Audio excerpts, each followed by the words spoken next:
Here we are. What a glorious day, and I'm so excited about the new place that we're in. The vision continues. But before we go forward, I'd like to take us back to where it all began. The journey began in January 4th, 2004. Wow, it was an experience. I tell you, we were at a funeral home, and I tell you, it was a really hard sell to plant a ministry in a funeral home. People were saying, well, you know, I can't come because I have a phobia of funeral homes. And when you get to the new place, we'll join you then.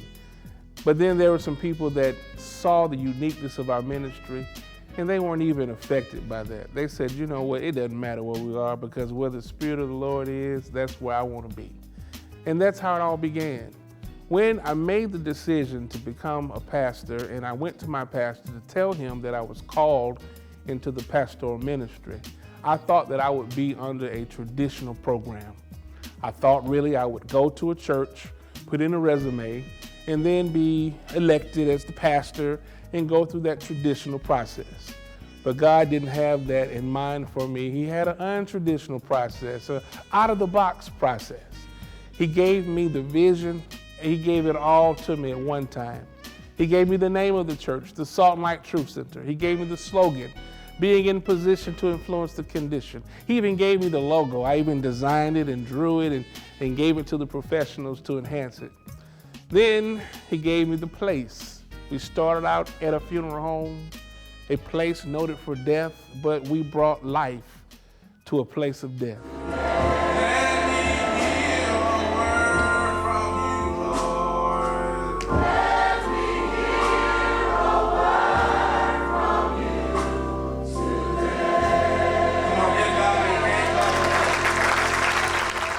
This is where it all began.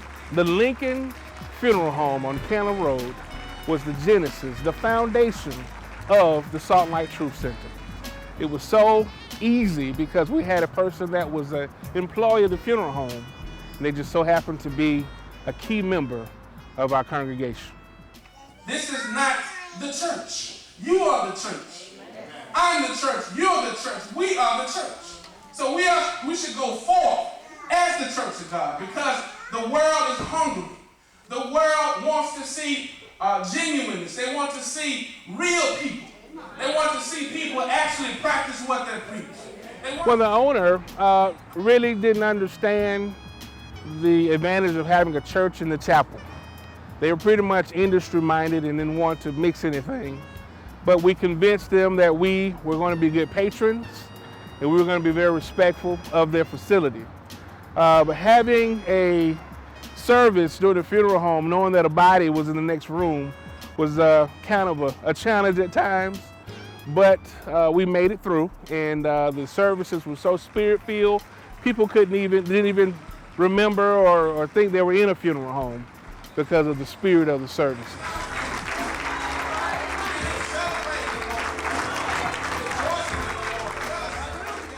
Everything was a first.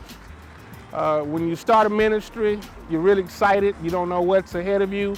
You don't even know who's going to come into the ministry to work. But however, as we began to grow, I believe we maxed out at about 50 in 2 years. We had the first deacons ministry because we had 2 deacons that were coming from 2 different churches visiting us, and then they made the commitment to join us. The choir was a remnant of the community choir that I directed, and many of them joined us.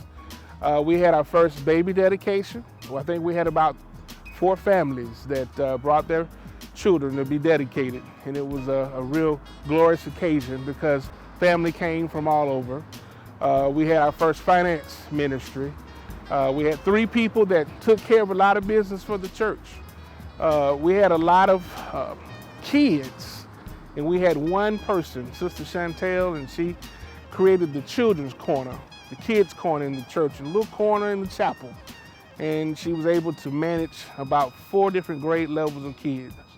And boy, were they loud during service. As a visionary, When you plant a ministry, it's a very insecure place because you have to completely trust God in the process. As you move forward, you don't know what's in front of you. And I'm very thankful to be here at Lincoln. It means a lot to me because it serves as the foundation. But when you move forward, you can't stay in one place too long. And God knew that we needed to go so that we can grow and develop in ministry. So we left the Lincoln Funeral Home and Chapel, and we moved to the New Beginning property that's not too far away from here. And we began a new phase in our ministry. When we moved to the New Beginning facility in Rainbow Drive, it was quite of a monumental occasion for us. I mean, it was much needed. One of the things that we were challenged in was that the people were very comfortable at the funeral home. Although as the visionary, I knew that that wasn't where we were supposed to be, only temporary, just to get started. But we had to move. And circumstances just kind of came together, and God allowed us to come to the New Beginning facility. And I thank you for following me there. It's one thing being a leader, but when you have no followers, it's a very lonely walk. But you gave me a lot of support, and I thank you for believing in the leadership to even move forward. So when we got here, God immediately just started to add to the ministry. As a pastor, I had the laborious task of preaching every Sunday, always having to come up with messages no matter what was going on. I could be sick, I could have heard bad news, but however, I had to press on. I didn't have a lot of help. But when we came to the New Beginning facility, help came. I mean, ministers were coming in, and I'm blessed to have the ministerial staff that we have. I tell you, it's been a blessing to be able to take breaks so I can focus on other parts of the ministry. I really thank the veteranship of the ministers that have come with various levels of experience. Even the deacons, I really appreciate the deacons. We have over 100 years of experience in our deacons ministry, just between those 6 men. And I really appreciate the support that you've given me. In my heart, the music ministry, of course, I tell you, they look really good in those robes, even though they fought not to have them, some of them, but I think they all have grown accustomed to them, and they have a little swagger now as they minister to the people.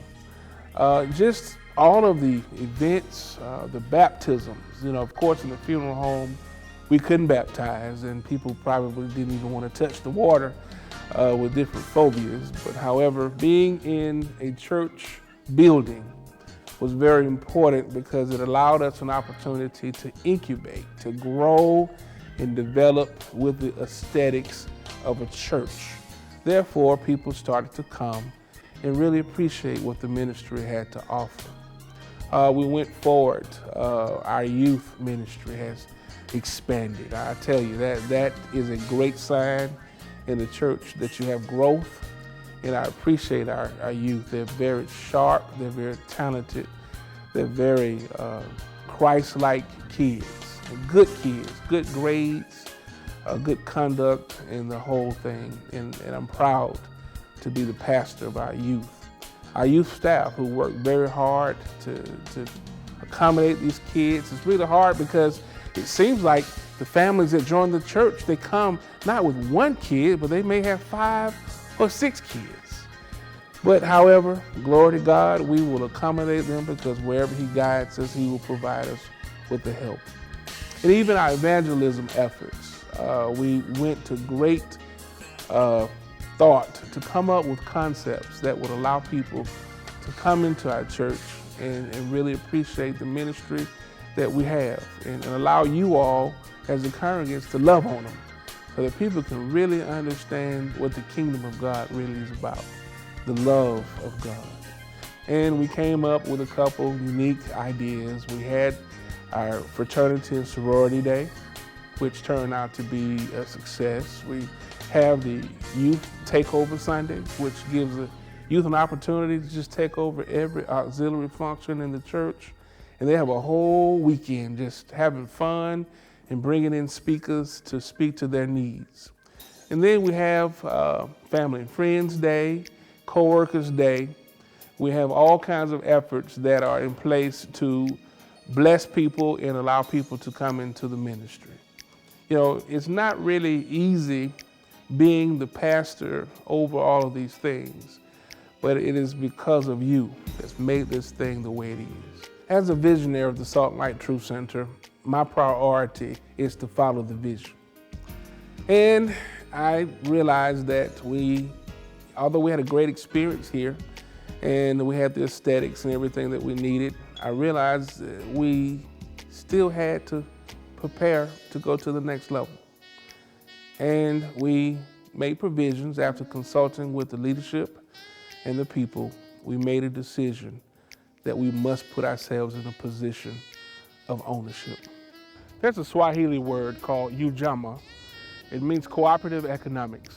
That's a term that we use at our church as it relates to contributions to the progressive state of Salt and Light Truth Center. As you see, God has blessed us with an opportunity for land. And it is because of our cooperative economics we were able to do it. Yes, the land, originally we thought that we were going to build on it and just move right into it and go through that process. But God gave us another direction, but He also gave us a tangible asset that the people can see where their money is going and what we're able to do. Now we're debating, it could be a family life center, it could be a youth athletic facility, it could be an assisted living facility, it could be many things. We're just waiting on God to show us what to do with it. While we were waiting on what the purpose would be for that land, God took us in another direction. We're still waiting on the purpose of the land, but God led us to our own facility.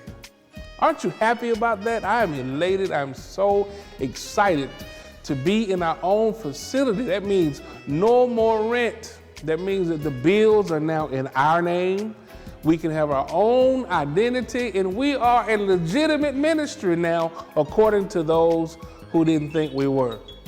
We are so blessed. We're so rich with all of the abilities and skills and talent that has been added to our ministry.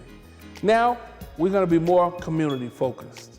We're going to have all kinds of things for our community. We're going to create a homeowners association with the community. We're going to have programming. We're going to have productions. We're going to have partnerships with the schools and the politicians and all of the people in the community.